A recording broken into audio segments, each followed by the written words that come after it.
tanggal 22 Mei di Amerika, 23 di Indonesia. Puji Tuhan, saudara-saudara, semua hanya karena rahmat Tuhan saja, kebaikan Tuhan yang berlaku atas kita. Bahkan saat ini pun kita masih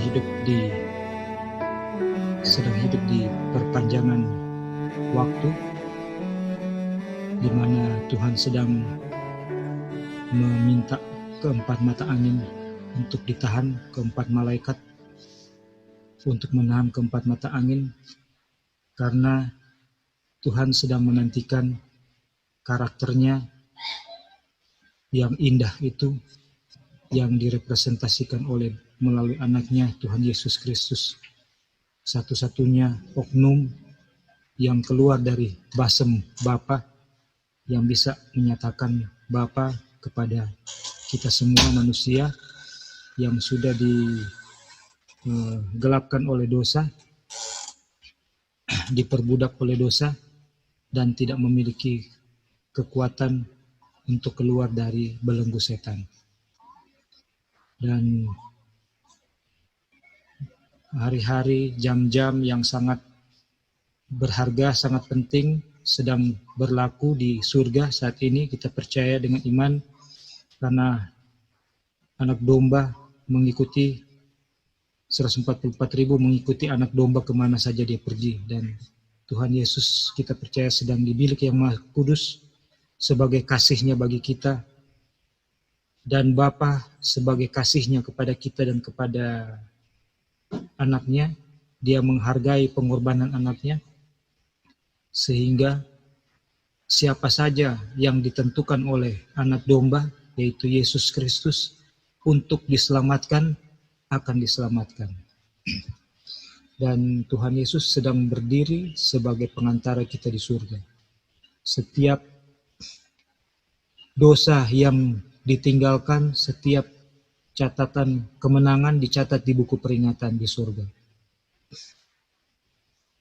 Dan setiap kemenangan itu yang kita menangkan oleh percikan darah anak domba, itu akan pada akhirnya akan di-blotted out, catatan dosa yang sudah diampuni kita, dan akan remembrance no more. Tuhan tidak akan ingat-ingat lagi.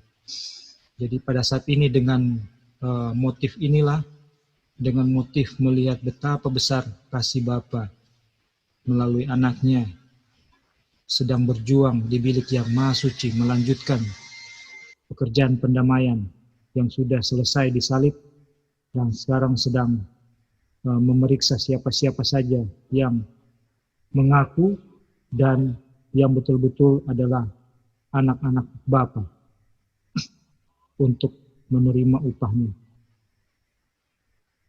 Jadi dengan motif kasih Tuhan inilah kita akan belajar melanjutkan chapter 1 dari buku Pedoman Diet dan Makanan Anda atau Counsels on Diet and Food, di mana di sini di kelanjutan ini kita akan melihat betapa pengakuan kita sama sekali tidak ada faedahnya di hadapan Tuhan, tetapi praktek kita yang sangat menentukan. Kita sedang dikatakan sini, sebagaimana juga surat Mrs. White kepada kondisi jemaat pada saat itu, dikatakan bahwa kita sementara mendukakan dan membuat Tuhan kayak marah gitu ya, tapi dengan bahasa, karena pelanggaran kita dan pengabaian kita akan hukum kesehatan. Dan sekali lagi secara pribadi, kalau saya merasa bahwa untuk terang dan kesempatan untuk menggali terang yang Tuhan nyatakan bagi saya pribadi maupun keluarga, kita pas baca ini kita dapati diingatkan kembali sebenarnya saya tidak menghargai kesempatan yang Tuhan berikan untuk menggali daripada firman Tuhan. Tuh, jadi saudara-saudara, katakan kita baca sekali lagi dalam Review and Herald 17 Januari 1907, dikatakan bahwa Mereka yang hidup di bumi ketika pengantaran Kristus akan berhenti di tempat kudus di atas harus berdiri di hadapan Tuhan yang kudus tanpa perantara. Jubah mereka harus bersih, karakter mereka harus dimurnikan dari dosa dengan percikan darah. Melalui rahmat Tuhan dan upaya mereka yang rajin, mereka harus menjadi penakluk dalam pertempuran melawan kejahatan. Sementara penghakiman pemeriksaan sedang berlangsung di surga, sementara dosa-dosa orang percaya yang bertobat disingkirkan dari tempat kudus, harus ada pekerjaan penyucian khusus menyingkirkan dosa di antara umat Tuhan di bumi. Dan pekerjaan penyucian ini berlangsung bagi umat Tuhan yang betul-betul umat Tuhan, bukan profes Adventist atau Kristen. Dan umat Tuhan yang betul-betul melakukan hal ini apabila mengikuti anak domba di mana saja dia pergi, yang saat ini sedang di Ka'bah di surga, dan berlangkah sesuai dengan terang dan kesempatan yang Tuhan berikan. Dan kita akan lanjutkan, biarlah kita selalu boleh mengingat dan merenungkan bahwa Tuhan Yesus sedang duduk, sedang bekerja untuk memurnikan saudara dan saya. Dan kesempatan masih ada. Dan sudah sangat pendek. Sebentar kita akan lihat bahwa the night is at hand. Malam sudah sudah dekat. Siang sudah mau berakhir. Waktu kita sangat-sangat singkat. Dan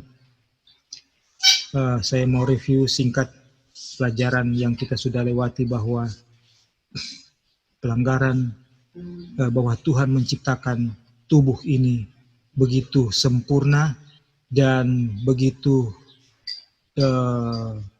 sempurna dan begitu teratur, harus dijalankan dengan teratur sesuai dengan manualnya, petunjuk yang Tuhan sudah berikan.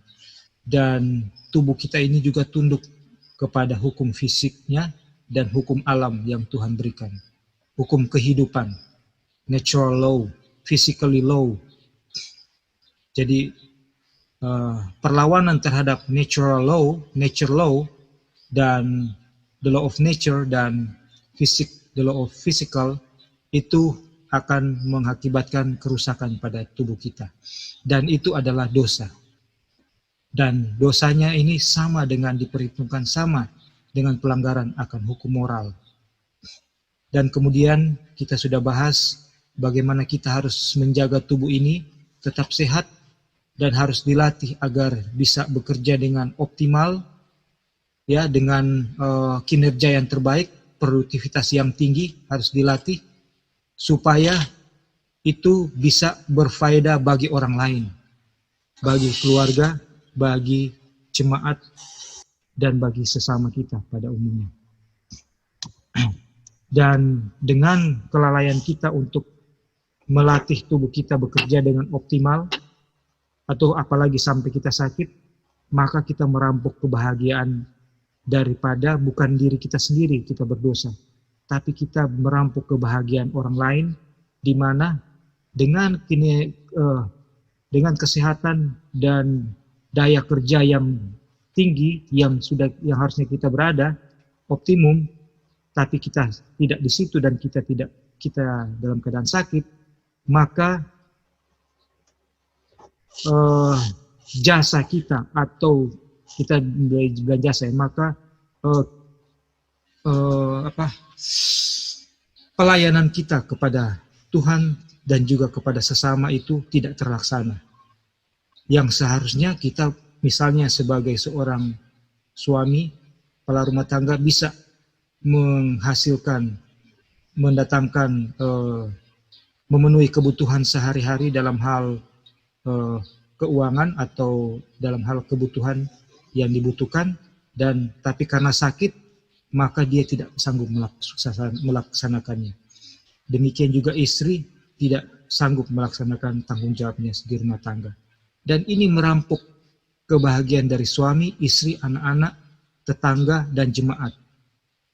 Dan merampok Tuhan, karena harusnya kesehatan yang baik, produktivitas yang tinggi, menjadi kemuliaan bagi nama Tuhan di hadapan orang-orang yang tidak mengenal Tuhan, tapi malahan mencederai nama Tuhan karena kesehatan yang buruk, kinerja yang buruk. Itu yang harus kita pahami dan kita sadari, bahwa kita hidup bukan untuk diri kita sendiri, karena kita sudah diciptakan, dibeli dengan darah yang mahal, anak tunggal Bapa. Itulah sebabnya marilah kita menjaga tubuh kita untuk dipersembahkan sebagai persembahan yang hidup, kudus dan berkenan kepada Tuhan. Tuh, kiranya Tuhan menolong kita sama-sama waktu mempelajari, membaca firman Tuhan berikut ini. Dan untuk ini saya akan mulai dengan membaca. Saya dulu membaca, nanti berikut saya akan meminta bantuan saudara-saudari sekalian. Jadi subtopik sekarang kita akan baca bahwa kita lihat bahwa judulnya belum siap untuk seruan nyaring atau loud cry. Nah, mungkin ada dari saudara-saudara tahu apa arti terminologi loud cry di dalam firman Tuhan yang sudah sedang kita pelajari. Ada yang bisa memberikan pendapat, memberikan pengertian akan loud cry. Apakah apa saja yang saudara-saudara tahu, saudara-saudara ingat mengenai loud cry? Mungkin Kak Lucy atau Tania, apa saja yang Kak Lucy atau Tania ingat mengenai seruan nyaring? Kira-kira nanti ditambahkan oleh yang lain. Sini dikatakan belum siap untuk seruan nyaring.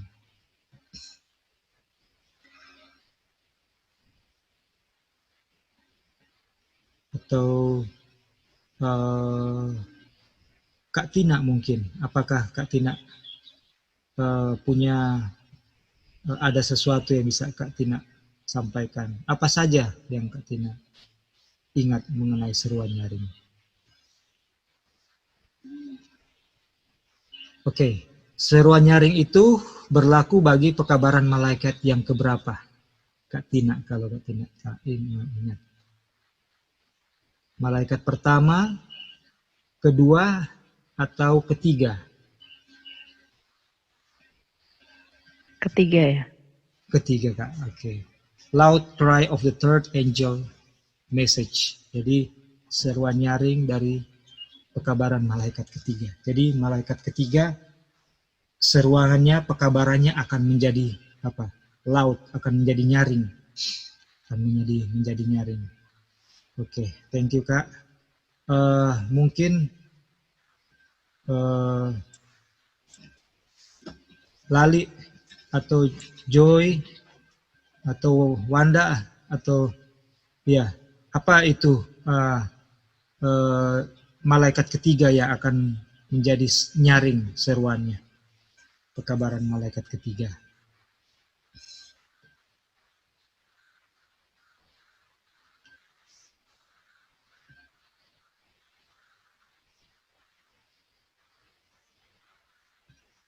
Ada yang ingat kutipan yang bertanya kepada Mrs. White, bahwa ada yang bertanya kepadanya, apakah justification by faith adalah the third angel message? Apa jawaban Mrs. White? Lali mungkin kalau masih ingat.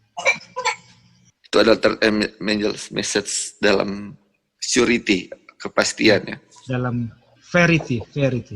Iya. In verity, ya. Apa itu verity? Itu dalam kepastian atau ketegasan ya, atau iya. Sesuatu yang memang betul-betul ya.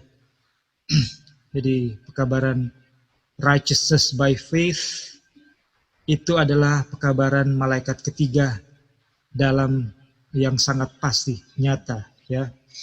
Dan Kita kalau baca di dalam Revelation Wahyu 16 ya. Wahyu 16 ya. Ayat berapa? 9 ya. 9, 10, 11 kan pekabaran malaikat ketiga. Di situ dibilang bahwa siapa yang menyembah binatang dan patungnya akan minum cawan murka Tuhan ya. Dan apa hubungan dengan righteousness by faith? Righteousness by faith adalah pekabaran yang menyanggupkan saudara dan saya untuk tidak minum apa? Tidak minum cawan, tidak menyembah patung daripada binatang yang keluar dari dalam bumi, binatang yang kedua ya, yang keluar dari dalam bumi. Oke. Jadi dikatakan di sini bahwa belum siap untuk seruan nyaring. Siapa yang belum siap? Ya kan? Dan apa itu seruan nyaring sudah kita singgung sedikit, bahwa dibilang reformasi kesehatan saya ditunjukkan adalah bagian daripada pekabaran malaikat ketiga. Oh, wow. Jadi reformasi kesehatan adalah bagian daripada pekabaran jangan sembah binatang dan patungnya sehingga tidak minum dari cawan murka Tuhan, dan caranya adalah dengan mengetahui dan menghidupkan pekabaran righteousness by faith dan reformasi kesehatan. Ya, reformasi kesehatan. Di mana reformasi kesehatan adalah bagian daripada pekabaran malaikat ketiga. Jadi reformasi kesehatan ini akan menjadi loud cry juga, atau ini yang akan menolong pekabaran malaikat ketiga untuk menjadi loud. Oke, selain pekabaran malaikat keempat yang akan join dan akan bikin pekabaran malaikat ketiga apa? Swell to loud cry. Dia jadi crescendo untuk menjadi nyaring. Dan dia bilang, dan sama erat hubungannya dengan itu seperti halnya lengan dan tangan dengan tubuh manusia. Jadi ketika kita berbicara mengenai righteousness by faith, the third angel message, kita tidak boleh untuk tidak membicarakan reformasi kesehatan, pekabaran reformasi kesehatan.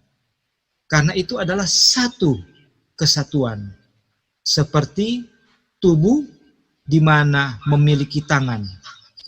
Untuk apa? Untuk membuka pintu dan untuk mengerjakan hal-hal yang dibutuhkan dalam aktivitas tubuh itu. Kemudian, saya melihat bahwa kita sebagai umat harus bergerak maju dalam pekerjaan besar ini. Artinya, kalau harus bergerak maju, saat itu belum bergerak maju. Sehingga dikatakan harus. Jadi, umat Tuhan saat itu ketika pekabaran ini, kutipan ini dikumandangkan, belum bergerak maju. Dan dia bilang apa? Para pendeta dan umat harus bertindak bersama, artinya para watchmen ya, watchmen, orang-orang yang dibekali oleh Tuhan dan memiliki kesempatan yang khusus dan talenta yang Tuhan gunakan untuk bisa mengerti akan pendirian pekabaran Tuhan pada zaman ini, dan dia tahu apa yang harus diperbuat untuk menjaga kawanan domba Tuhan. Bukan karena kekuatannya, tapi hikmat yang Tuhan berikan baginya. Sehingga dia menjadi watchman. Watchman itu kalau kita kita ingat di dalam medan peperangan atau di benteng pertahanan, tembok-tembok kalau zaman dahulu, kota-kota itu dikelilingi oleh tembok pertahanan. Tembok yang sangat tinggi. dan kubu-kubu pertahanan, menara-menara pengintai, dan watchman ada di menara. Di atas tembok, di tembok ada menara lagi, lebih tinggi lagi. Dan watchman akan melihat apakah ada approaching enemy yang datang mendekat. Dan matanya itu apa? Dia tidak bisa tidur. Dia harus selalu apa? Melihat kemana kemungkinan musuh akan lewat. Dan kalau musuh datang, dia akan meniupkan apa? Trompet tanda bahaya. Jadi dia tahu ada bahaya yang sedang apa? Sedang mendekat atau mengancam. Jadi para pendeta atau penginjil harus bertindak bersama-sama dengan umat Tuhan. Kemudian umat Tuhan dalam kondisi tidak siap untuk seruan nyaring malaikat ketiga. Kenapa tidak siap? Karena tadi sudah dikatakan bahwa pekabaran reformasi kesehatan umat Tuhan belum bergerak maju. Dan pada saat kita membaca ini, sekali lagi kita selalu belajar prinsip Tuhan, prinsip pekabaran Laodikia, bahwa apapun kondisinya kita sudah lakukan atau belum, kalau kita melihat teguran, baiklah kita dengan rendah hati. Itu modalnya kan? Diberkatilah yang rendah hati ya. Kita harus rendah hati. Yesus bilang, learn of me for I am meek and lowly in heart. Jadi kita harus rendah hati untuk percaya, untuk menerima bahwa pekabaran ini diperuntukkan untuk kita, untuk saya. Bukan, oh ini bukan saya, itu buat yang lain. Kita percaya bahwa ini adalah untuk kita. Kita belum siap untuk seruan nyaring. Dan dilihat dari sudut pandang reformasi kesehatan, saudara dan saya, kita belum siap untuk membawakan pekabaran malaikat ketiga menjadi seruan nyaring. Karena belum maju di dalam reformasi kesehatan. Kemudian dikatakan, mereka memiliki pekerjaan yang harus dilakukan untuk diri mereka sendiri. Jadi ini untuk saya. Ya, ini untuk waktu saudara Lali baca, saudara Lali akan bilang ini untuk saya. Kak Tina akan katakan ini untuk saya. Ya, walaupun Tuhan sudah mengizinkan, memberi kekuatan kita melayani orang lain, tapi kita harus selalu rendah hati untuk menyadari bahwa ini untuk saya. Karena saya membutuhkan rahmat Tuhan untuk melakukan perintah Tuhan. Kemudian yang seharusnya tidak mereka tinggalkan untuk Tuhan lakukan bagi mereka. Jadi ini pekerjaan ini sedang ditinggalkan, sedang abaikan oleh umat Tuhan, reformasi kesehatan. Dan dibilang dia telah meninggalkan pekerjaan ini untuk mereka lakukan. Ini adalah pekerjaan individu. Seseorang tidak dapat melakukannya untuk orang lain. Saya tidak bisa melakukan untuk istri saya, sebaliknya, dan untuk anak saya, dan sebaliknya, untuk orang tua saya, dan sebaliknya. Tapi ini pekerjaan individu. Jadi kalau kita ditegur dan diingatkan, mari kita lakukan. Kita mohon pengampunan dan kekuatan Tuhan. Dan kita lakukan tanpa melihat ke kiri dan ke kanan. Tanpa melihat, dia belum maju. Istri saya belum, saya juga belum. Saling apa? Tunggu-tungguan. Ini adalah pekerjaan individu. Kita lakukan seberapa Tuhan sudah bukakan bagi kita. Karena itu, milikilah janji-janji ini, saudara terkasih. Marilah kita membersihkan diri kita dari semua kenajisan daging dan roh, menyempurnakan kekudusan dalam ketakutan. Takut akan Tuhan. Kita mengerti fear God ya. Takut akan Tuhan artinya jangan sampai pikiran Kristus tidak ada di dalam saya. Jangan sampai saya tidak memiliki hubungan dengan Kristus. Kemudian saya sedang mengusahakan penurutan saya. Itu ya. Kemudian kerakusan adalah dosa yang berlaku di zaman ini. Nafsu makan yang rakus memperbudak laki-laki dan perempuan, dan menggelapkan intelek mereka, dan membodohi kepekaan moral mereka. Ingat, moral itu berhubungan dengan pertimbangan apa? Pertimbangan akan apa yang baik bagi Tuhan dan bagi orang lain. Itu yang moral. Pertimbangan moral, kepekaan moral. Orang yang kita sudah pelajari ya, Joy sudah berikan, puji Tuhan. Orang yang frontal lobe-nya diserang setan atau diizinkan untuk diserang setan, dia ketika frontal lobe-nya melemah atau rusak, maka kepekaan moralnya mulai berkurang atau akan hilang. Dia tidak akan lagi memikirkan setiap perbuatannya bagaimana itu di pemandangan sesamanya, terlebih di pemandangan Tuhan. Sehingga sudah melanggar hukum Tuhan, tidak menyadari itu dilakukan. Ada kasus kan, seorang pekerja rel kereta yang kepalanya tertembus oleh besi, tapi dia masih bisa diselamatkan, bisa hidup. Tapi seorang bapak, seorang ayah rumah tangga yang sangat baik, ya, sangat rendah hati, tiba-tiba berubah menjadi seorang yang lain, tidak lagi peka terhadap hal-hal moral, ya. Kemudian kepekaan moral. Jadi dengan kerakusan dalam hal nafsu makan yang rakus, maka kepekaan moral berkurang.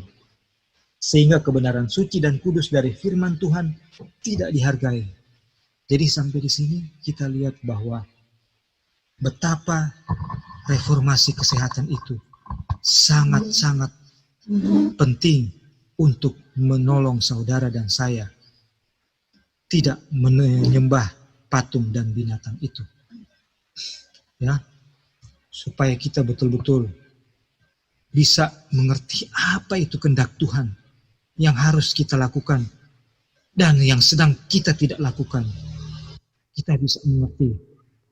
Jadi makanya ada kutipan dibilang reformasi dimulai dari apa? Dari meja makan, ya. Kecenderungan yang lebih rendah telah memerintah pria dan wanita. Saudara dan saya, karena kerakusan, pelanggaran diet, ya, diet yang sehat, yang baik, sehingga kita telah diperintah oleh kecenderungan yang lebih rendah atau kedagingan kita. Dan paragraf berikut, agar cocok untuk proses diubahkan. Ingat saudara-saudara, kita semua harus mengalami translation, kan?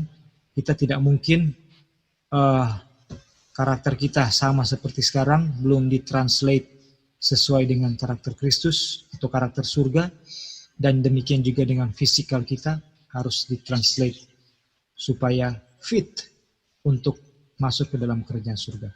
Umat Tuhan harus mengenal diri mereka sendiri. Ini yang sangat penting, saudara-saudara.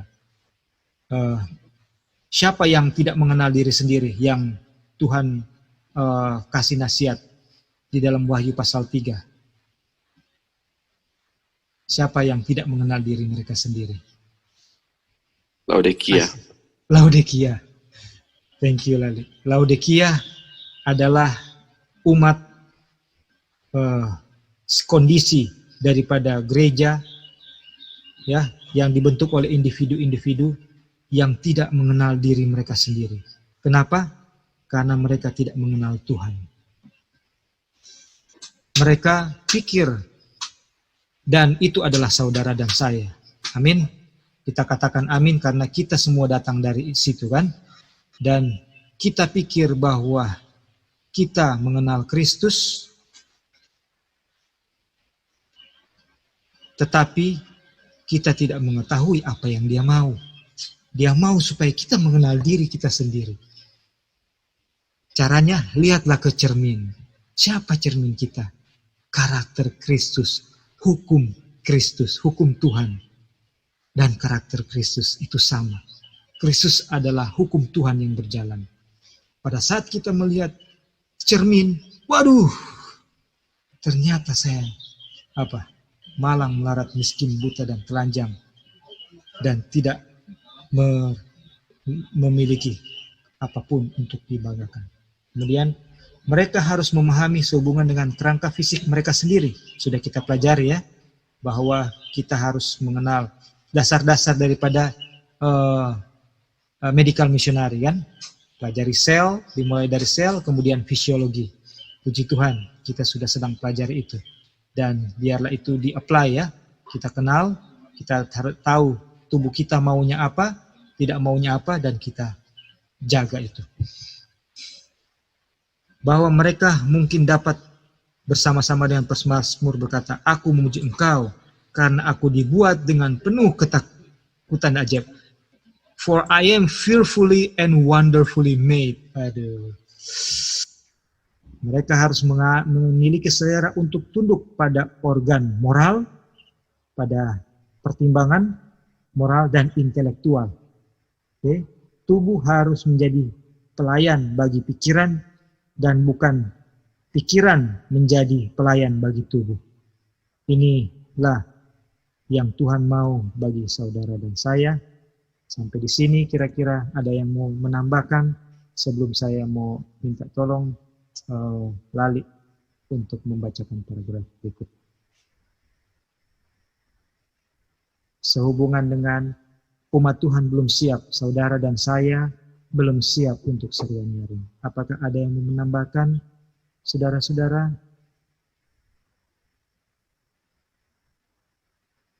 Baik, kalau tidak ada, belum. Nanti silakan diinterrupt kalau mau menambahkan ya. Dan untuk subtitle persiapan untuk penyagaran, saya mau minta tolong Lali untuk membacakan sampai selesai ya, sampai di sini ya. Oke. Ya, oke Kak. Silakan. Ya, saya diperlihatkan. Sorry Li. Dari sini 36. Oke. Tuhan. Oh sorry. Oke. Tuhan menuntut umatnya untuk membersihkan diri mereka dari semua kenajisan daging dan roh, menyempurnakan kesucian dalam ketakutan akan Tuhan, takut akan Tuhan.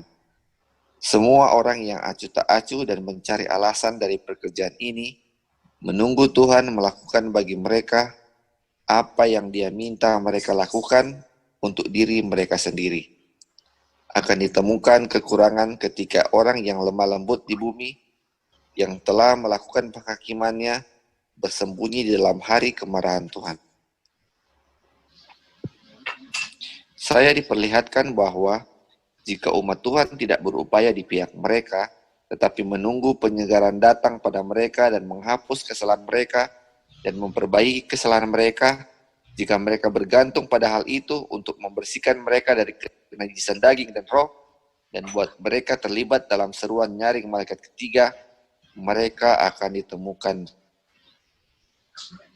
Penyegaran atau kuasa Tuhan hanya datang pada mereka yang telah mempersiapkan diri untuk itu dengan melakukan pekerjaan yang Tuhan minta mereka, yaitu membersihkan diri dari semua kenajisan daging dan roh, menyempurnakan kekudusan dalam takut akan Tuhan. Oke. Thank you Lali. Mungkin Lali boleh memberikan penekanan atas sehubungan dengan persiapan untuk menerima kecurahan roh hujan akhir, apa hubungannya atau siapa-siapa saja yang akan menerima penyegaran ya, penyegaran, dan siapa-siapa saja yang siap ketika penghakiman oleh Yesus yang dinyatakan sebagai yang lemah lembut ya, waktu Yesus sudah selesai dari pekerjaannya. Siapa-siapa saja atau bagaimana supaya bisa siap untuk situasi ini yang akan segera kita alami. Mungkin. Ya Kak, ya, ini yang kita dapat di kutipan ini. Ini orang yang menyempurnakan. Ini Tuhan tuntutkan ada pembersihan dari semua kita punya kekurangan atau kenajisan. Nah, ini yang menarik ini di paragraf kedua ini. Jadi ini ada dibilangkan, ini yang kutipan yang saya perlihatkan bahwa jika umat Tuhan tidak berupaya mereka, tidak ada upaya tetapi menunggu itu refreshing datang, penyegaran, dan menghapus kesalahan mereka, memperbaiki kesalahan mereka jika mereka bergantung pada hal itu untuk membersihkan mereka dari kenajisan daging dan roh. Dan ini kayak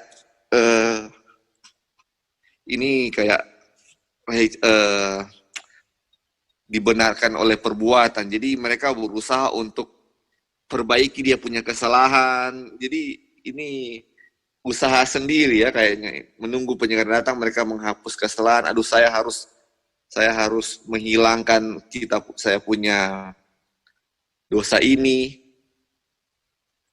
Dengan usaha ini dalam memperbaiki kesalahan mereka mereka bergantung dengan usaha itu. Mereka itu untuk membersihkan mereka dari kenajisan daging itu yang tadi.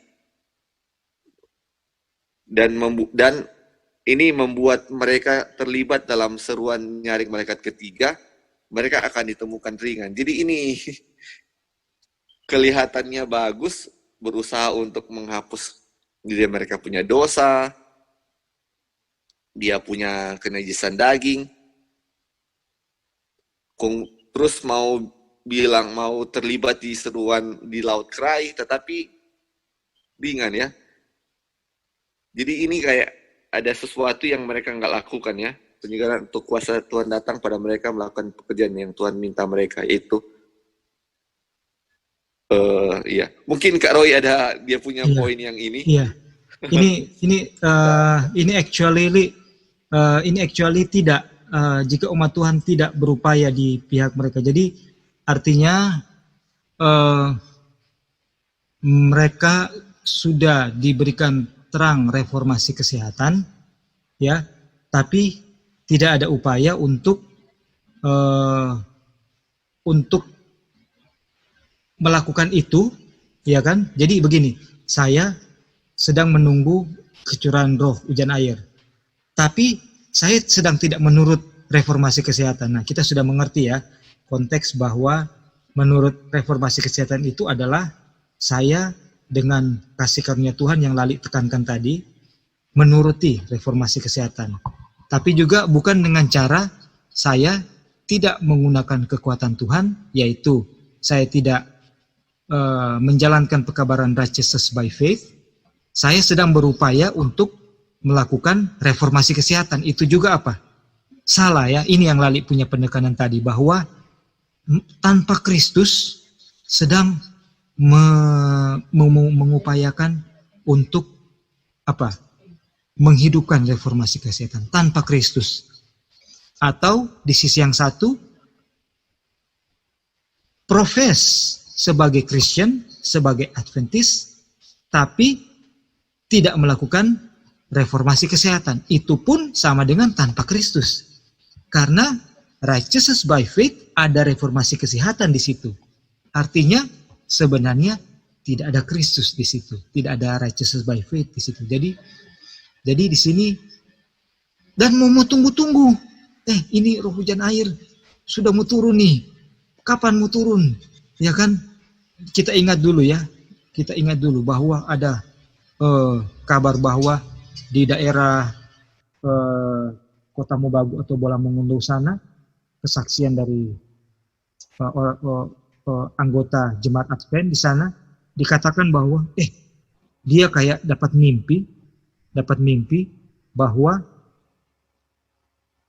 pergi ikutin sini, kayak ada ayam yang menarik dia punya perhatian, minta dia perhatian, dia ikut kejar tuh ayam, dia ikutin terus sampai akhirnya dia dituntun ke dalam sebuah goa, dan di dalam goa itu ada persediaan makanan dan minuman. Jadi di situ disaksikan bahwa Tuhan pada saat masa seruan nyaring itu kan terjadi di masa Sandelo kan, itu Sandelo ya kan, seruan nyaring itu di masa Sandelo.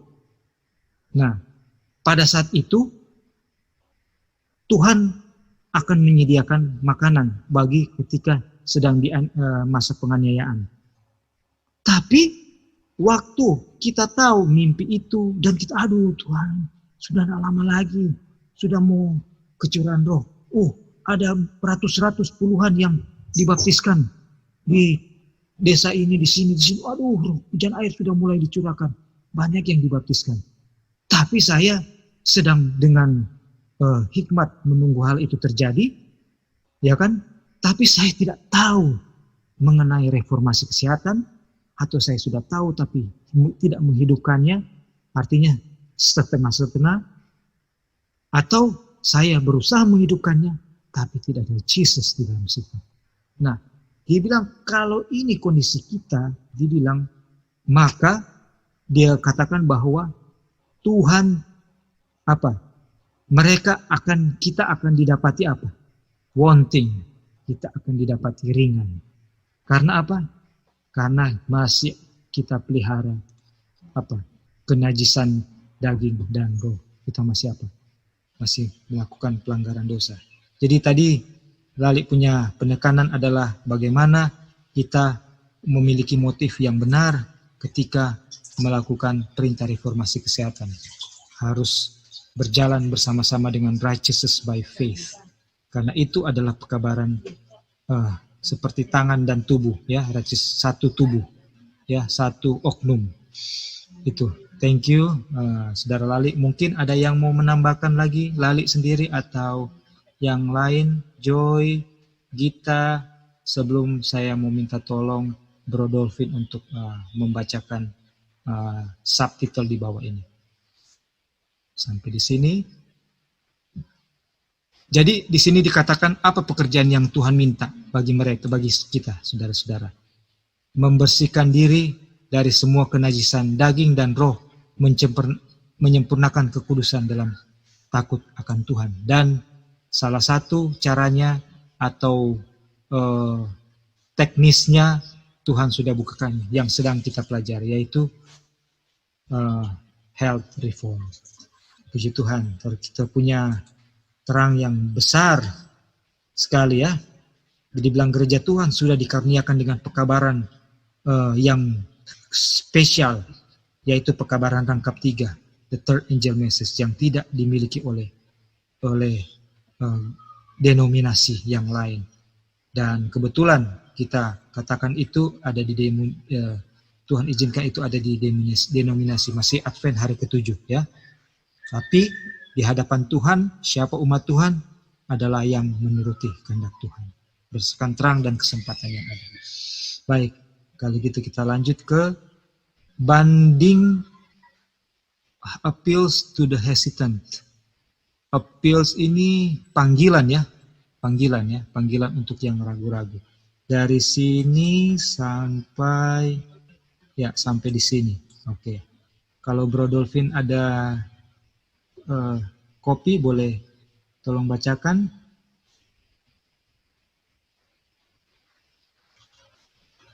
Bisa dengar, Roy? Iya, bisa. Silakan, Bro. Panggilan. Iya. Silakan, Bro. Yang ragu-ragu. Kegagalan mengikuti prinsip-prinsip yang baik telah merusak sejarah umat Tuhan. Telah ada kemunduran yang terus-menerus dalam reformasi kesehatan. Dan sebagai hasilnya Tuhan dihina oleh kurangnya spiritualitas. Hambatan telah didirikan yang tidak akan pernah terlihat seandainya Tuhan berjalan dalam terang. Nah, sampai di sini. Seandainya umat Tuhan berjalan dalam terang. Iya, sampai di sini, Bro. Ini sangat ringkas dan padat.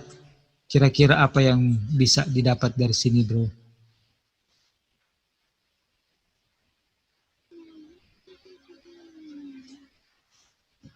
Ini kutipannya jelas, ya.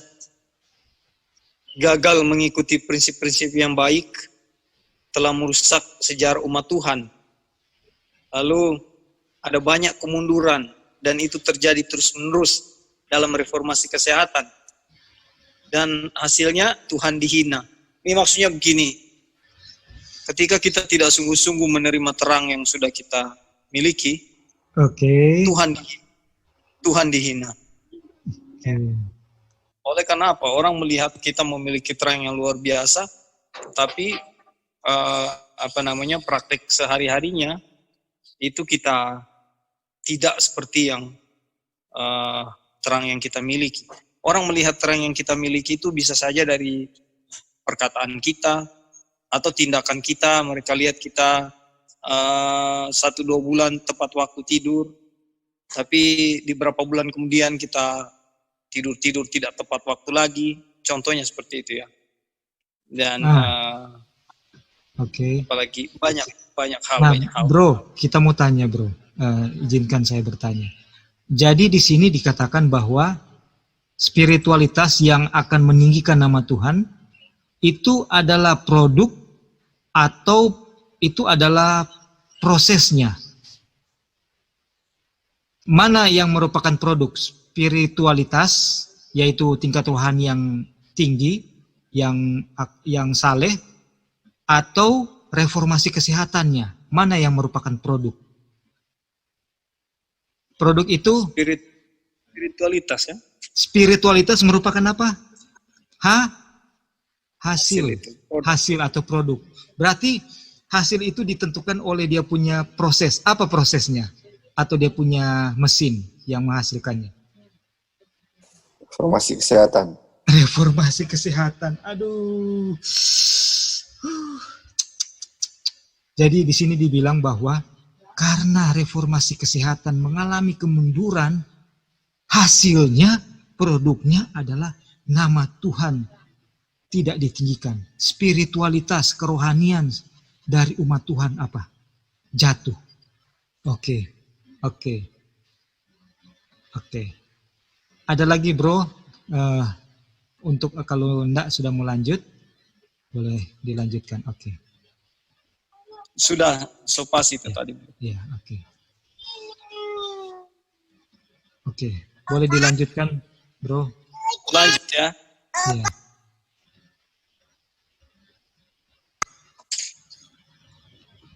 Haruskah ya, mulai dari haruskah. Iya, yang di-highlight.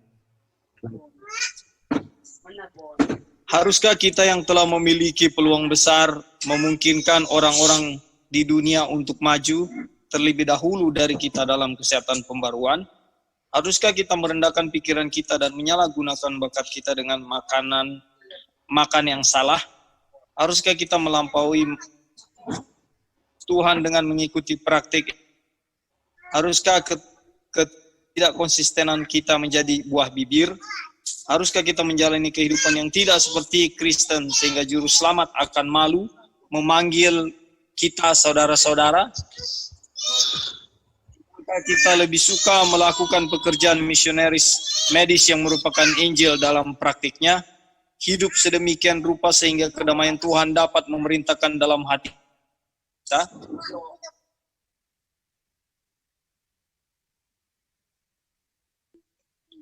Apakah kita tidak akan menghilangkan setiap batu sandungan dari kaki orang-orang yang tidak percaya, pernah mengingat apa yang disebabkan oleh pengaku agama Kristen?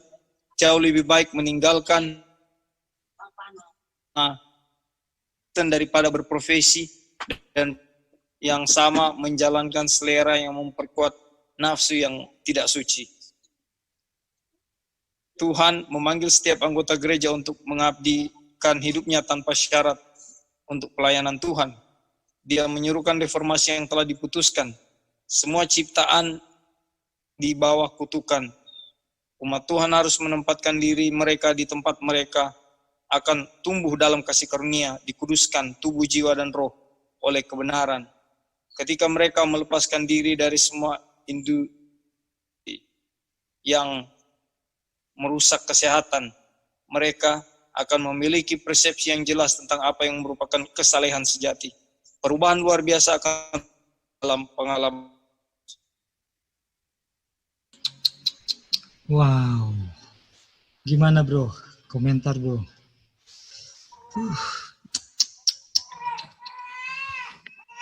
Ini signifikan sekali ini makanan ini ternyata ya. Iya. Maksudnya kesehatan. Coba bro tadi, coba bro naik tadi. Iya. Oh iya sudah di sini. Di sini dibilang jauh lebih baik meninggalkan nama Kristen daripada berprofesi dan pada saat yang sama menjalankan, mengaku ya. Iya, atau mengaku. Profes ya. Profes mengaku, iya. aku ya, jauh lebih baik meninggalkan nama Kristen daripada mengaku dan pada saat yang sama memanjakan selera yang memperkuat nafsu yang tidak suci. Wah, ini jelas sekali. Ini teguran sekali ya buat saya pribadi juga.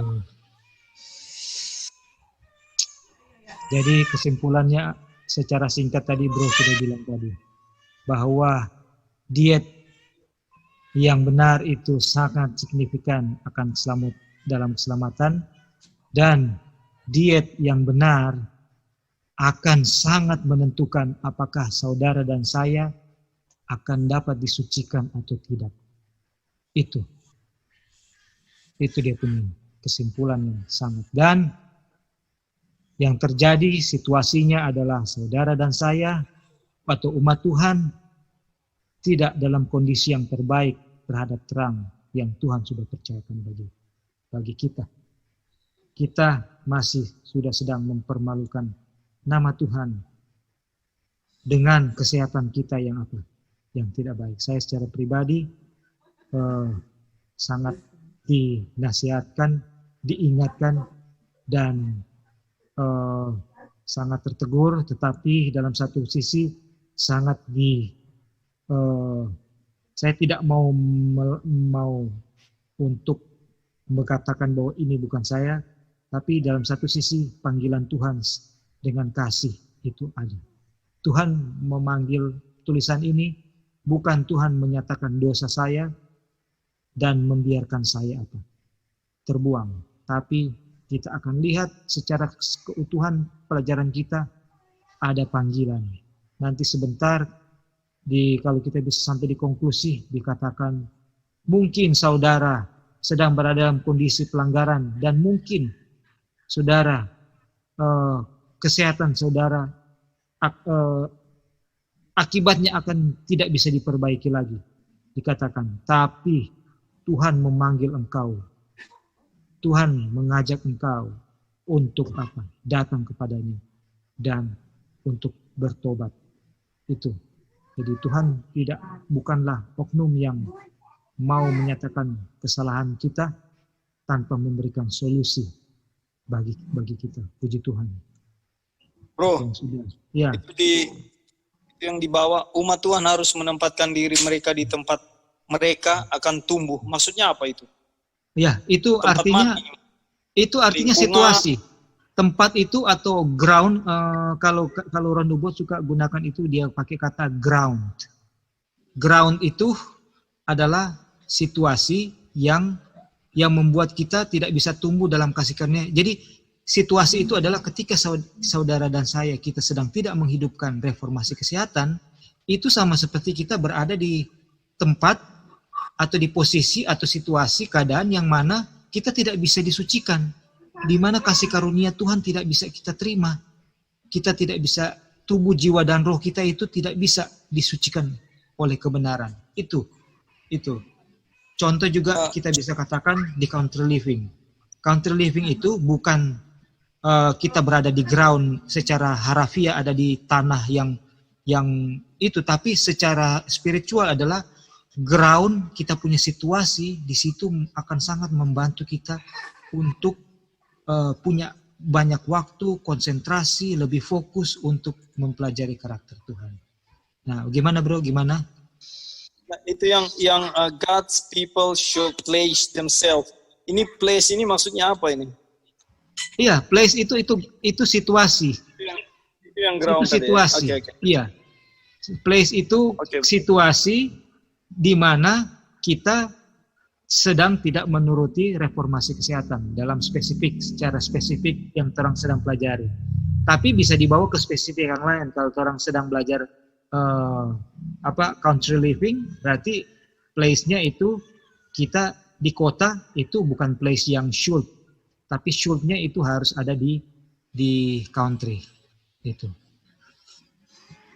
Oke, Bro, thank you. Oke, kira-kira itu sih yang kita tangkap. Mungkin Bro atau Lali atau Joy atau Kak Lucy, Kak Gladys, Kak Acil, Kak Tina, siapa saja, Wanda, Gita, ada komentar, dipersilakan. yang Bro Dolphin punya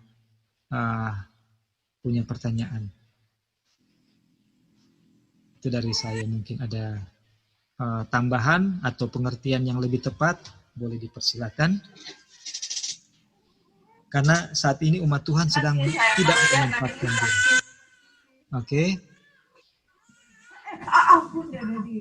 Oke. Oke. Kira-kira boleh, Bro? Boleh di... Iya, sudah bro, thank you. Oke, puji Tuhan, puji Tuhan. Oke, jadi saudara-saudara, di sini jelas sekali kesimpulan yang mau kita ambil bahwa kalau kita tidak menjalankan prinsip reformasi kesehatan, maka kita tidak akan mengalami penyucian, karena dalam penyucian itu butuh kasih karunia, dan tubuh jiwa roh akan dikuduskan. Kita tidak akan alami itu, tapi secara pengakuan kita menantikan roh hujan akhir. Tapi pada saat roh hujan akhir itu turun, penyegaran, dan laut kerai mau dibawakan, kita ditemukan ringan. Aduh, puji Tuhan. Puji Tuhan, Tuhan ungkapkan ini bagi kita orang, dan masih ada kesempatan. Mari kita sama-sama saling mengingatkan dan menghidupkan secara pribadi. Ya, kita hidupkan secara pribadi. Tidak tunggu-tungguan. Terima kasih. Dan saya lihat di bawah Bro Dolphin ini ada Kak Acil ya. Kak Acil, apakah Kak Acil sedang standby untuk boleh tolong bacakan ini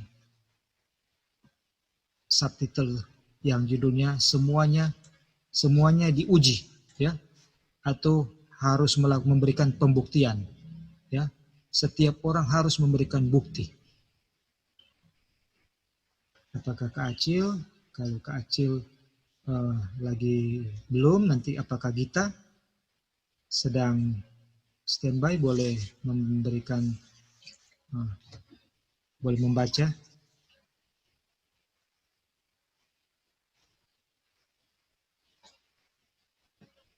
Halo Kak. Iya, oke, thank you Git. Boleh dari yang subtitle semua terbukti ya, semua paragraf sampai ke subtitle berikutnya. Silakan. Semua terbukti. Adalah sangat penting bahwa secara individu kita bertindak dengan baik bagian kita dan memiliki pemahaman yang cerdas tentang apa yang harus kita makan dan minum dan bagaimana kita harus hidup untuk menjaga kesehatan. Semua diuji untuk melihat apakah mereka akan menerima prinsip-prinsip reformasi kesehatan atau mengikuti program kesenangan diri. Janganlah ada yang berpikir bahwa dia bisa melakukan apa yang dia suka dalam soal diet. Tetapi di hadapan semua yang duduk di meja bersama Anda, biarkan Anda mengikuti prinsip dalam hal makan, seperti dalam semua hal lainnya, agar kemuliaan Tuhan dapat dinyatakan. Anda tidak mampu melakukan sebaliknya, karena Anda memiliki karakter untuk terbentuk bagi kehidupan abadi di masa depan. Tanggung jawab besar ada pada setiap jiwa manusia. Marilah kita memahami tanggung jawab ini dan memikulnya dengan mulia dalam nama Tuhan.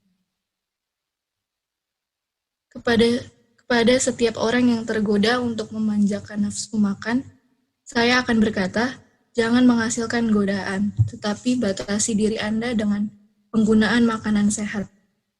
Anda bisa melatih diri untuk menikmati diet sehat.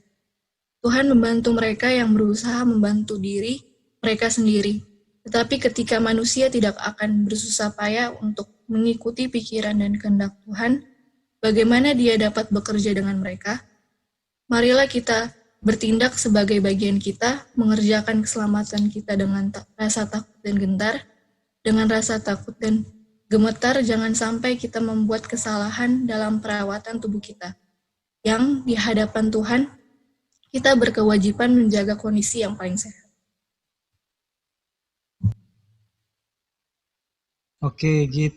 Oke, silakan Git. Apakah kita melihat ada yang perlu ditekankan di sini? Yang pasti ada ya. Iya, Kak.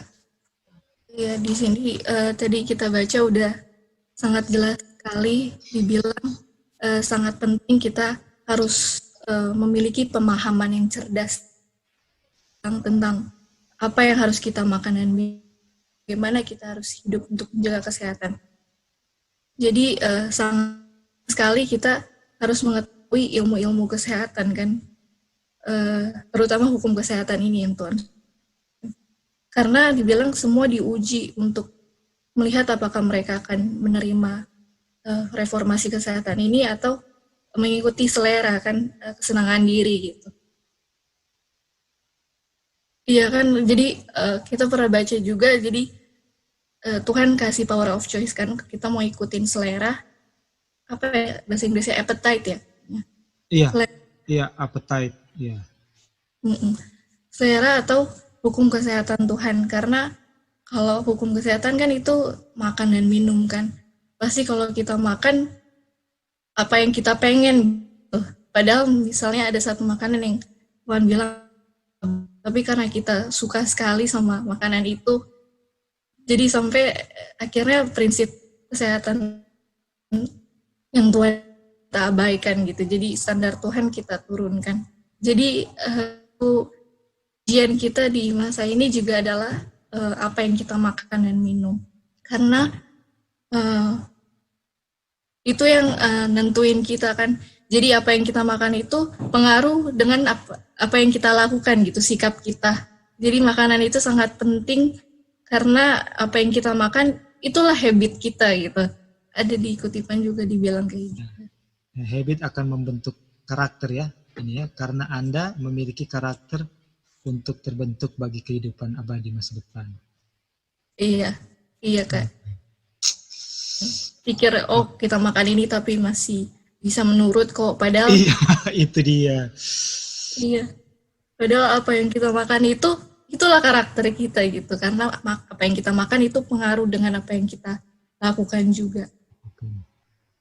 Dan pemahaman kita akan kesalehan itu tidak akan mencapai optimal ya, tidak akan sesuai dengan kehendak Tuhan. Kita punya kesalehan yang kita pikir sudah cukup dengan kondisi pelanggaran hukum diet yang salah, itu padahal itu dalam kondisi yang memalukan, yang apa namanya, yang buruk ya, tapi kita sudah merasa bahwa kita sudah oke, sudah fine gitu ya. Iya Kak. Oke.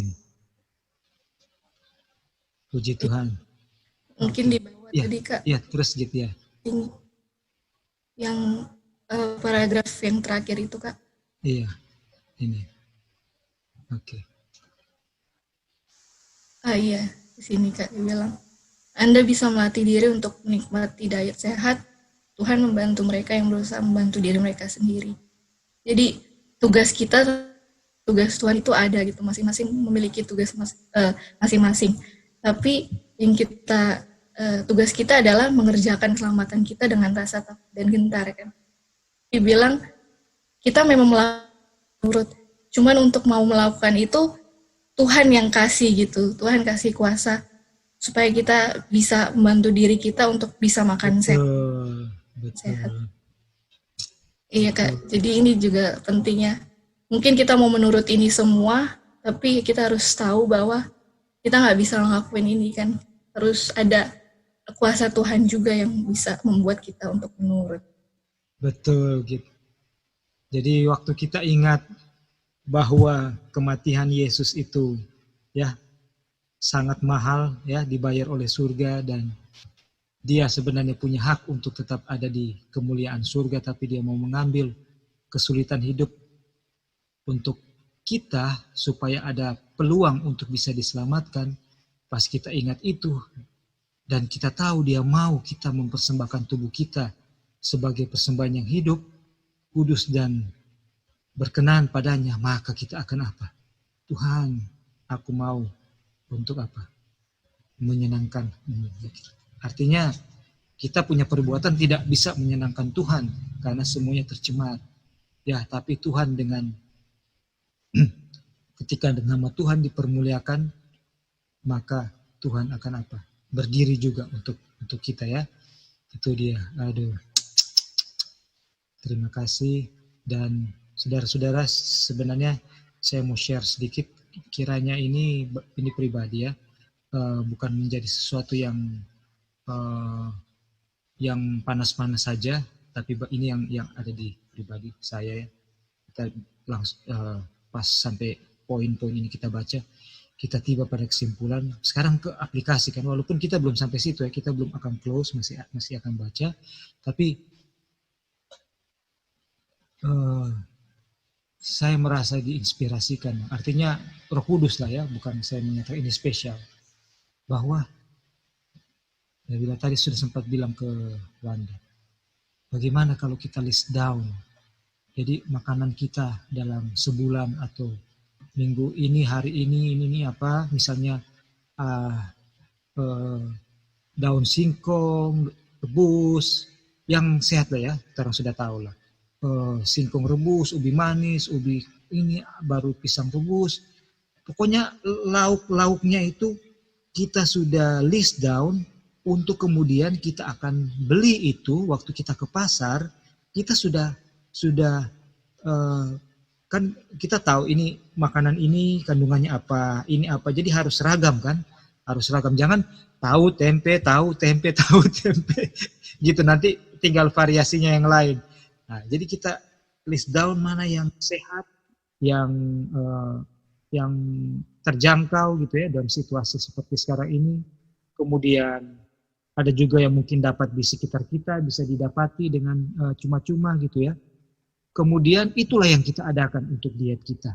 Jadi diet kita itu teratur dan terencana dan terpenuhi dia punya kebutuhan. Kalau enggak, kita itu kayak orang lari, seorang sprinter lari yang tidak tahu arahnya kemana. Oke, ke pasar, beli ini. Aduh, sudah waktunya untuk ini, tidak sempat ke pasar, aduh, beli makanan jadi misalnya. Oh gini, jadi itu sama seperti pelari tidak tahu dia start di mana, dia tidak tahu garis finishnya di mana. Atau seperti petinju, musuhnya di sebelah sana, dia tinju ke mana? Ke mana-mana. Jadi hasilnya adalah kita membahayakan situasi tubuh kita, kesehatannya. Tadi di atas kita sudah baca bahwa walau kita duduk makan dengan siapapun di meja makan, kita harus pastikan, tidak peduli siapa yang makan dengan kita harus pastikan yang kita makan itu dietnya benar. Itu kan di atas ini dia bilang kan. Nih, tetapi di hadapan semua yang duduk di meja bersama Anda, biarkan Anda mengikuti prinsip dalam hal makan, seperti dalam semua hal lainnya. Jadi, misalnya ya, kita sudah berkomitmen, saya menghidupkan ini. Oke? Nanti apapun yang ada di meja, di dalam misalnya di keluarga, atau di dalam perkumpulan keluarga yang lebih besar, atau dengan teman-teman, siapapun, pokoknya saya mau makan diet yang benar. Apapun yang ada di meja yang tidak baik, dietnya membahayakan kesehatan saya tidak akan makan itu. Dan saya harus pastikan bahwa waktu saya mau makan itu makanan yang tersedia itu dietnya benar. Makanya harus ada preparation. Ini sangat penting. Kalau orang mau mengadakan perjalanan yang jauh, kita harus persiapkan dietnya yang benar. Jangan sampai kebablasan atau kelimpungan. Aduh, tidak ada. Cari juga apa yang ada di sekitar kita yang bisa dibeli. Akhirnya melanggar lagi. Dan puji Tuhan bahwa terang yang Tuhan katakan bahwa harus teratur, saudara-saudara, harus teratur diet kita. Pola makan kita harus diatur, harus direncanakan supaya kita tidak melanggar dan tidak membuat tubuh kita sakit dan berdosa di hadapan Tuhan dan menjadi batu sandungan bagi orang dunia maupun saudara-saudara seiman yang sedang berjuang ya di jalan yang sempit di bawah kasih karunia Tuhan. Oke, terima kasih. Sister Gita, dan mungkin ada yang mau menambahkan. Sambil menunggu ada yang mungkin yang mau menambahkan. Apakah Kak, oke. Apakah Tania atau Kak Lucy sedang standby dan bisa membacakan satu subtitle ini? Reformasi sejati adalah reformasi hati. Halo Kak Roy. Oke, silakan Cece. Oke. Reformasi sejati adalah reformasi hati. Satu subtitle ya, berarti semua paragraf sampai berikut. Silakan. Reformasi sejati adalah reformasi hati. Mereka yang akan bekerja dalam pelayanan Tuhan tidak boleh mencari kepuasan duniawi dan kesenangan egois. Para dokter di lembaga kami harus dijiwai dengan prinsip hidup reformasi kesehatan. Manusia tidak akan pernah benar-benar bertarak sampai rahmat Kristus menjadi prinsip yang tinggal di dalam hati.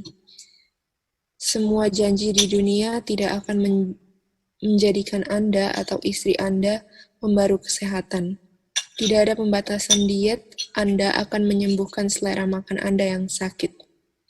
Brother and sister tidak akan mempraktekkan kesederhanaan dalam segala hal sampai hati mereka diubah oleh kasih karunia Tuhan. Jadi Tania nanti yang mana convenience buat Tania, apakah mau langsung di komentari atau mau go through nanti return, silakan ya.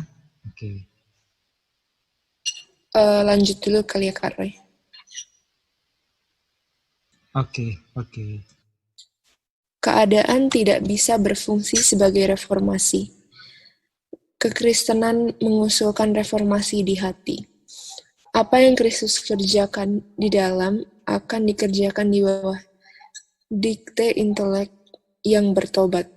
Rencana memulai di luar dan berusaha untuk bekerja ke dalam selalu gagal dan selalu akan gagal. Rencana Tuhan bersama Anda adalah untuk memulai dari pusat kesulitan, hati, dan kemudian dari hati akan mengeluarkan asas kebenaran. Reformasi akan keluar maupun ke dalam. Sampai mana Kak Roy? Terus nanti sampai ini kan sudah subtitle berikut, jadi sampai di sini. Ya, oke. Per subtitle ya. Oke. Mereka yang meninggikan standar sedekat mungkin sesuai dengan tatanan Tuhan, menurut terang yang diberikan Tuhan kepada mereka melalui firman-Nya dan kesaksian-kesaksian roh-Nya. Tidak akan mengubah tindakan mereka untuk memenuhi keinginan teman-teman mereka atau kerabat baik mereka, satu atau dua atau tuan rumah, yang hidup bertentangan dengan pengaturan Tuhan yang bijaksana. Jika kita beralih dari prinsip dalam hal-hal ini, jika kita mematuhi aturan ketat tentang diet, jika sebagai orang Kristen kita mendidik selera kita setelah rencana Tuhan, kita akan mempengaruhi yang akan memenuhi pikiran kita. Pertanyaannya adalah, apakah kita bersedia menjadi pembaru kesehatan sejati? Oke, kalau yang dari paragraf pertama dan kedua, reformasi kesehatan itu ya tidak akan menjadi reformasi kalau kita juga tidak menerima rahmat Tuhan, kan? Maksudnya, artinya kita berubah bukan dengan perbuatan melalui usaha kita gitu, tapi karena memang Tuhan juga yang memberikan kita rahmat itu sehingga kita bisa berubah gitu.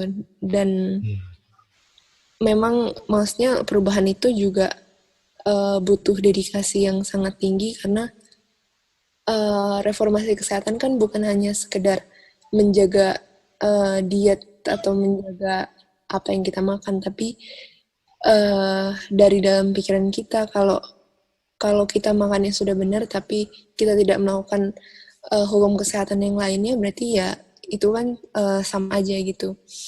Nah, terus di paragraf yang ketiga, di situ dibilang juga bahwa reformasi kesehatan itu bukan berlaku untuk diri kita sendiri gitu, tapi itu juga berlaku untuk maksudnya ya orang di sekitar kita. Dan coba Kak Roy boleh ke paragraf yang ketiga tadi.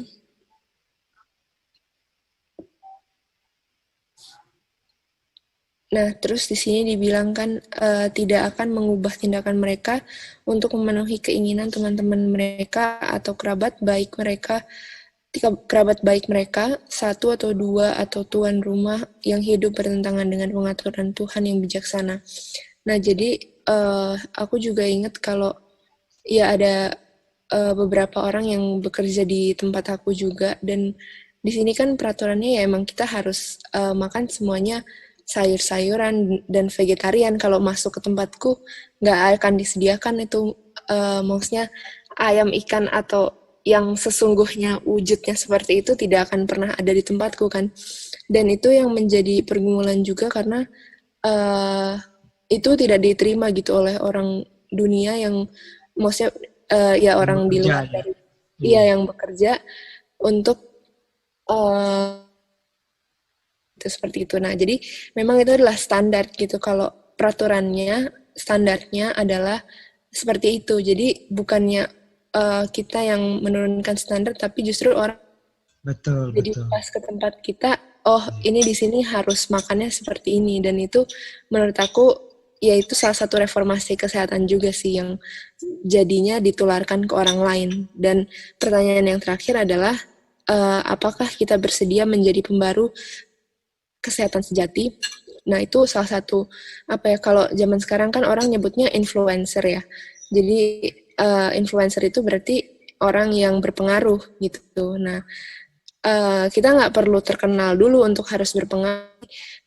Saat kita bekerja sama dengan orang atau saat orang ke tempat kita, ke rumah kita, berkunjung ke tempat kita, ya justru itu pengaruh yang paling kuat sih kalau untuk reformasi kesehatan apalagi gitu.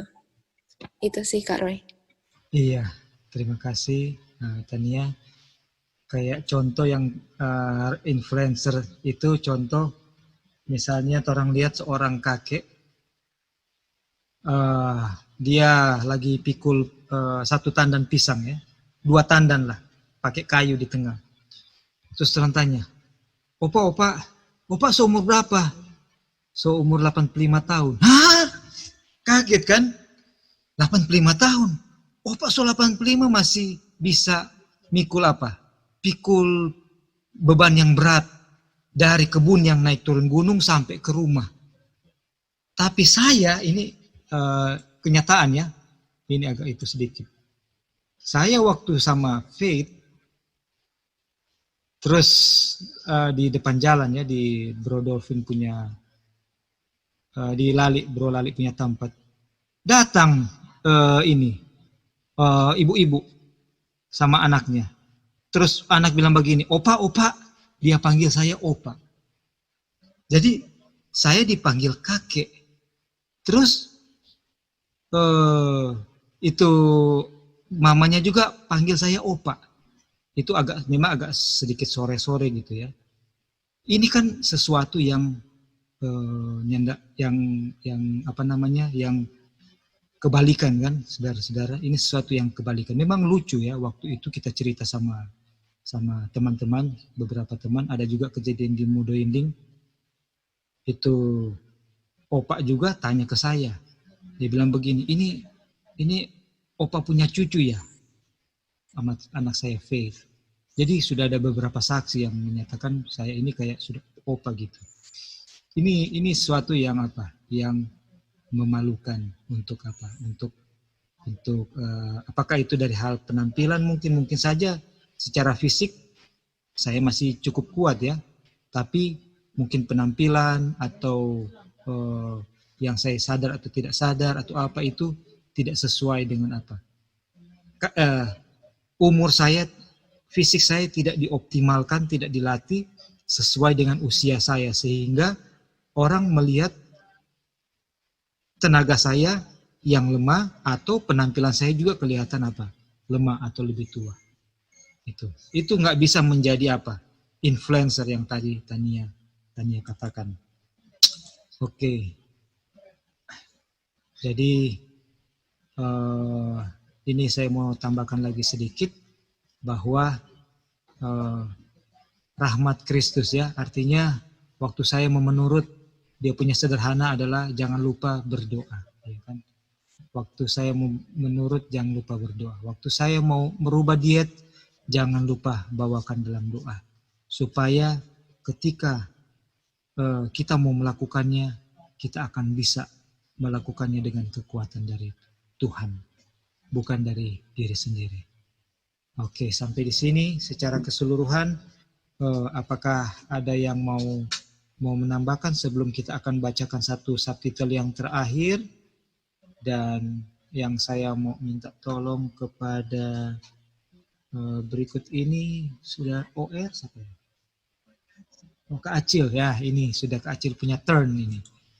Apakah Kak Acil pertanyaan a question of primary importance, suatu pertanyaan yang penting sebagai yang utama ya, pertanyaan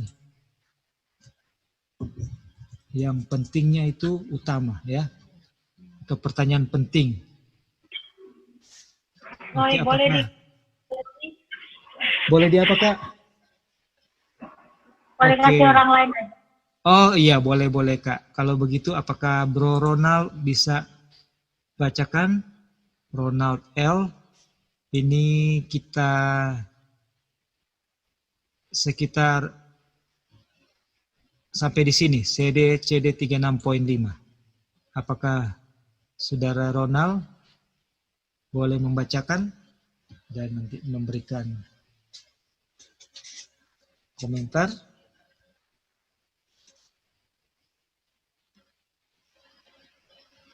Oke, kalau belum standby atau mungkin lagi ini,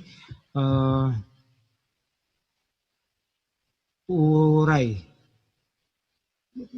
Butina ya, Butina tadi sudah membacakan atau belum ya?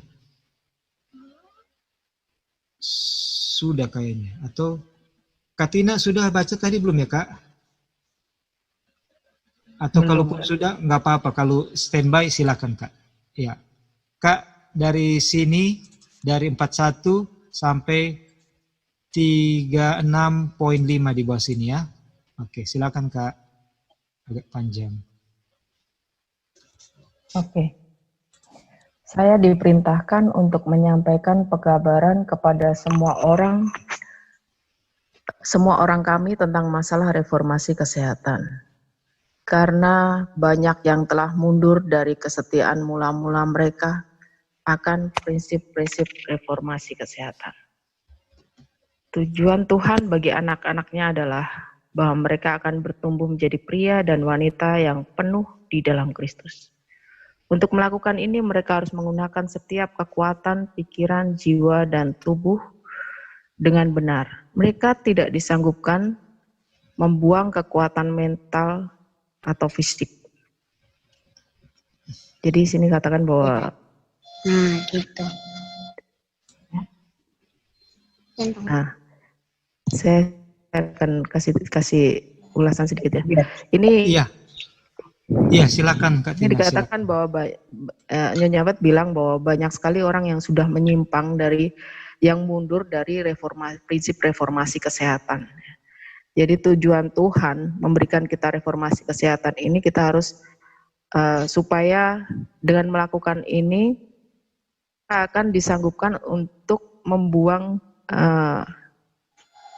kita akan disanggupkan untuk melakukan reformasi ini dengan kekuatan pikiran, jiwa, dan tubuh dengan benar. Pertanyaan tentang bagaimana menjaga kesehatan adalah salah satu yang terpenting ketika kita mempelajari pertanyaan ini dalam ketakutan akan Tuhan. Kita akan belajar bahwa yang terbaik, baik untuk kemajuan fisik dan spiritual kita, untuk bertarakan dalam makanan. Marilah kita dengan sabar mempelajari pertanyaan ini. Kita membutuhkan pengetahuan dan penilaian untuk bergerak dengan bijak dalam masalah ini.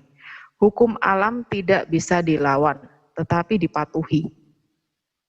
Mereka yang telah menerima instruksi mengenai kejahatan penggunaan makanan daging, teh, dan kopi, dan pengadaan makanan yang menggemukkan tubuh dan tidak sehat, dan yang bertekad untuk membuat perjanjian dengan Tuhan dengan pengorbanan tidak akan terus menuruti keinginan mereka dalam mengkonsumsi makanan yang mereka tahu tidak sehat. Tuhan menuntut agar nafsu makan dibersihkan dan diri dipraktekkan sehubungan dengan hal-hal yang tidak baik. Ini adalah pekerjaan yang harus dilakukan sebelum umatnya dapat berdiri di hadapannya umat yang sempurna. Umat Tuhan yang sisa haruslah orang yang bertobat. Pemaparan dari pekabaran ini adalah untuk menghasilkan pertobatan dan pengudusan jiwa.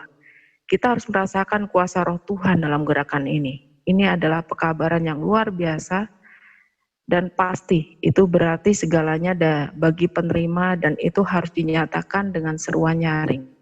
Kita harus memiliki iman yang sejati dan taat bahwa pekabaran ini akan semakin penting sampai akhir waktu. Sampai di situ ya, Kak.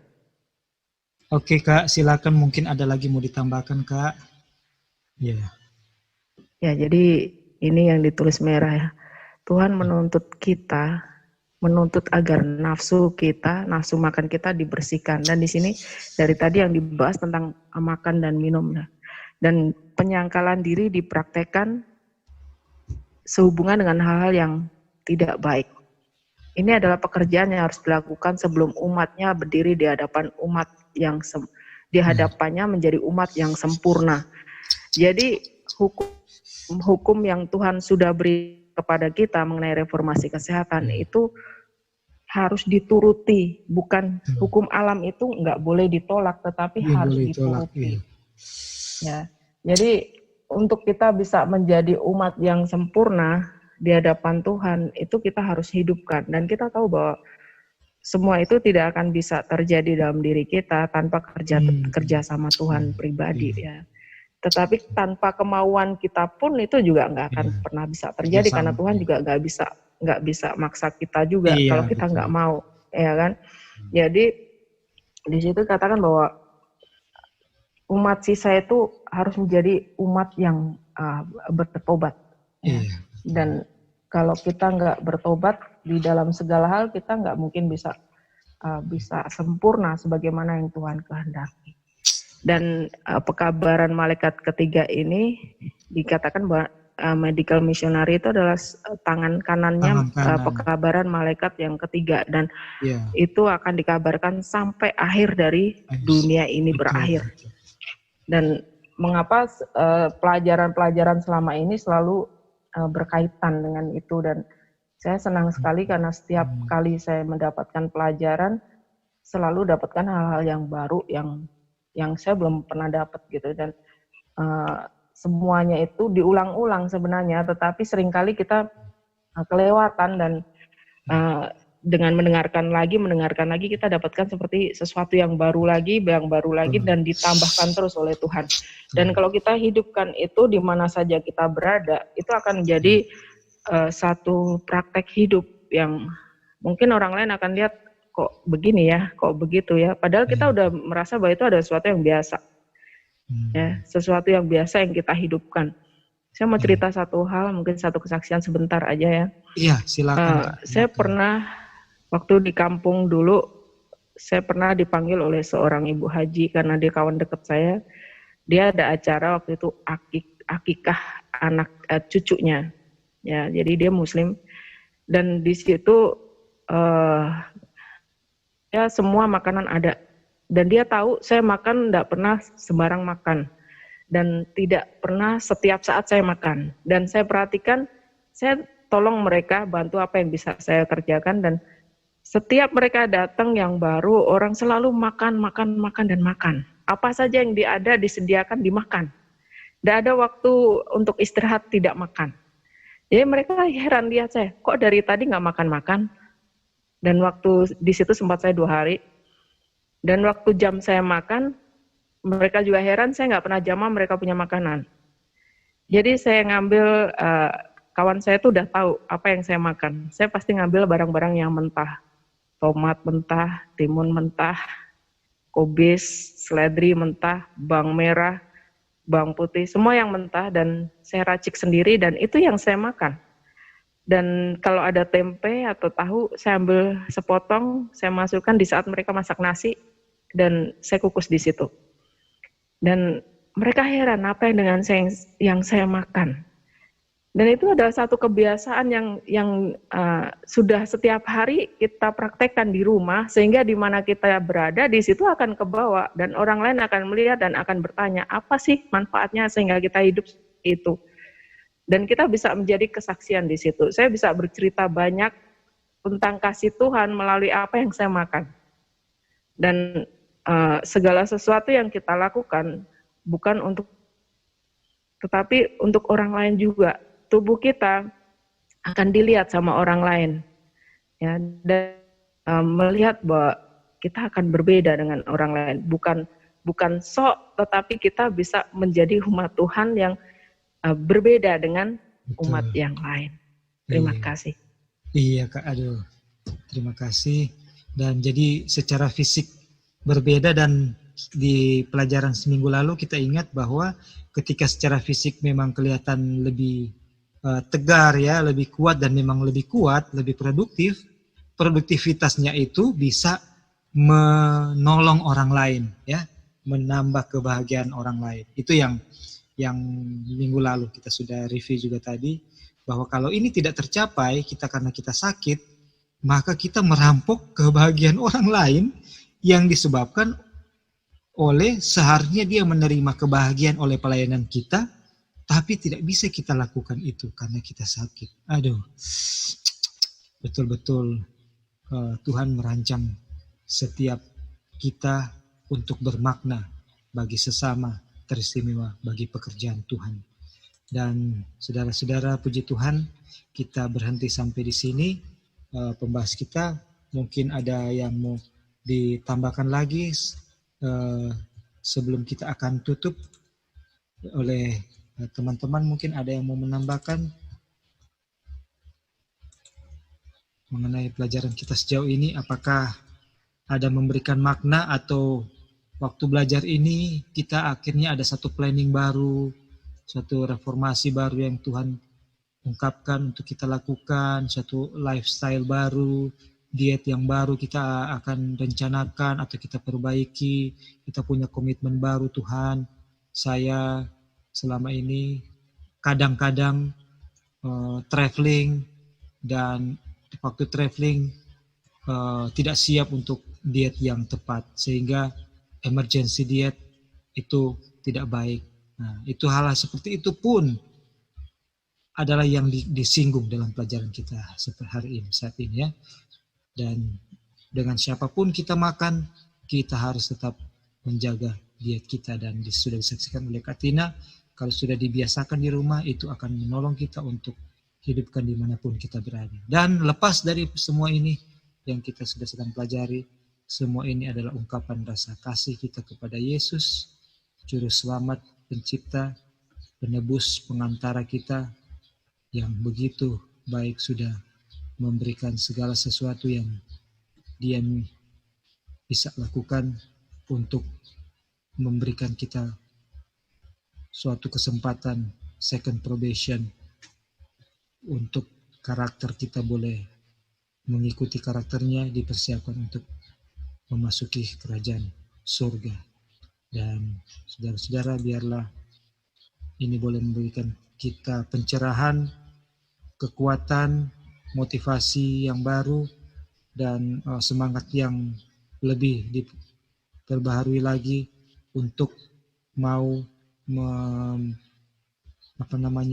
mempelajari lebih banyak lagi kehendak Tuhan untuk tubuh kita, prinsip-prinsip kesehatan untuk tubuh kita, dan mempraktekannya untuk kemuliaan nama Tuhan dan berguna bagi sesama kita. Baik saudara-saudara, kiranya Tuhan menolong kita semua dalam perjuangan kita secara individu ya, tadi dikatakan individu, secara individu. Suami, istri kalau sudah digerakkan oleh Roh Kudus untuk mau lebih baik lagi, lebih benar lagi, lebih konsisten lagi, lakukan itu. Jangan tunggu-tungguan. Kalau tunggu-tungguan nanti dua-duanya nggak kesampaian. Jadi semuanya dibungkus oleh kasih Tuhan dan untuk kemuliaan nama Tuhan dan berdasarkan kasih karunia Tuhan kita melakukan semua ini. Kiranya nama Tuhan saja yang dipermuliakan pada saat ini karena kita bawa ajaran ini dalam nama Tuhan Yesus Penebus dan Juru Selamat kita. Amin.